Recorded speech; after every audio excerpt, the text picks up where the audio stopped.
Vähän jännitys. Nyt pitäis vähän pidemmällä vielä. Vuosi. Kello tuohon. Just tossa menee. Vuot siihen, että menee.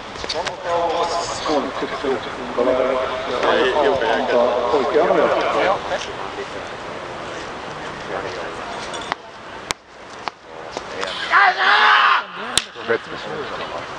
Nykyte. Ainakin yhden heiton päästä. Ja se sitten kilpailuaikataulu on selkeä muutos, mutta sitten tämä pitää huomioida, koska tämä koskee myöskin huomista päivää. Kerri se on jäädä, mutta ei arvailla enempää, kun se on pelkästään näkökyvyn varassa, niin katsotaan sitten kun saadaan paperit käteen, kuinka sinne kävi. Mutta Vilitekin se varmaan oli nopein hoitaa Laaksonen, Jansson, Arnivala, Hirkkanen, Kalimäki, Rakkas, Viesti. Ja ne ovat sitten 400 metrin juoksusta.